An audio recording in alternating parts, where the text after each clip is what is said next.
All right, let's dive into one of the biggest decisions a person can ever make.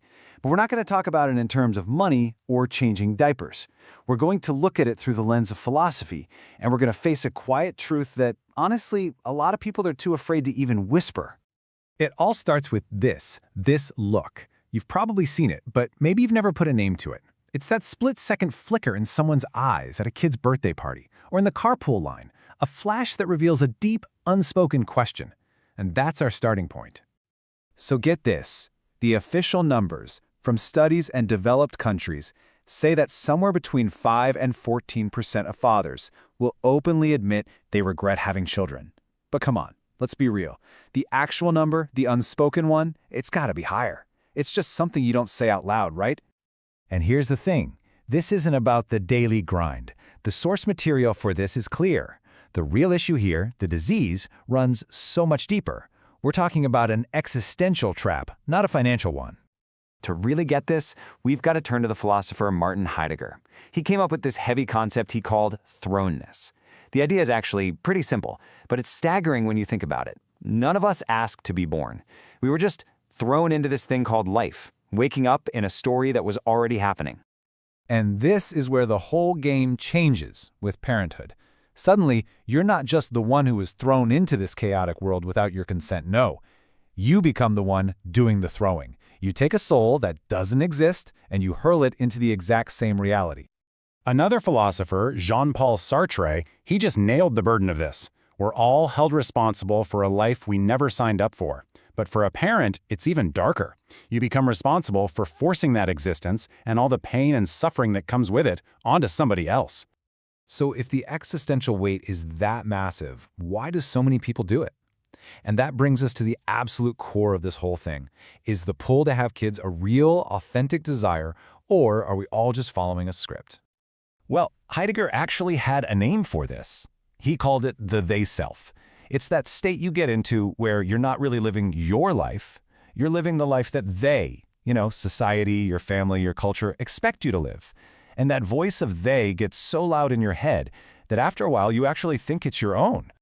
And boom, that's the connection. For a lot of people, the decision to have a family isn't some deep personal choice. It's the ultimate they-self decision. It doesn't come from a place of genuine want. It comes from that feeling that, well, it's just what you do. It's the next scene in the script everyone's handed. You know that famous line from Sartre, hell is other people? It's not about being antisocial. It's about this exact trap. Hell is looking back on your life and realizing you made all your most permanent, irreversible decisions based on the judgment and expectations of other people. I want to just pause here for a second. This idea of the they-self is a really big one. Have you ever felt that pressure in your own life, whether it was about your career, where you live, or something else? I would genuinely love to hear about your own experiences with this down in the comments. So what is the real price you pay when you make a choice this huge from an inauthentic place? We always assume it's about losing freedom or about the money, but the real theft is something way more precious. It's your time.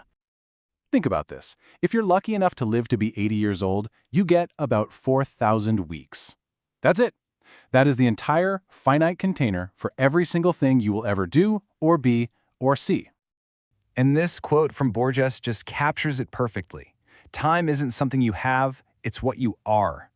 So when you lose your time, especially those prime weeks in your 20s, 30s, and 40s, to a life you didn't truly choose, you're not just losing time, you are losing yourself. And here's the really brutal consequence of that stolen time. That other version of you, the person you could have been, the business you wanted to build, the novel you were going to write, those dreams aren't just put on pause. They're gone. They become the ghosts of a life you'll never get to live.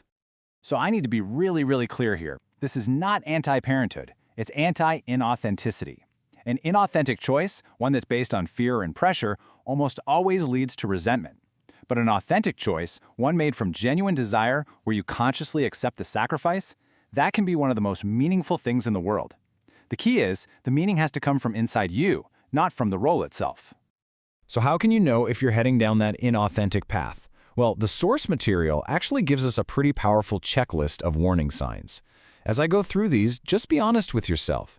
If you find yourself nodding along to more than a couple of these, that's a huge red flag to just pause and really think. And if you are in that place of questioning, Here's a practical way to work through it.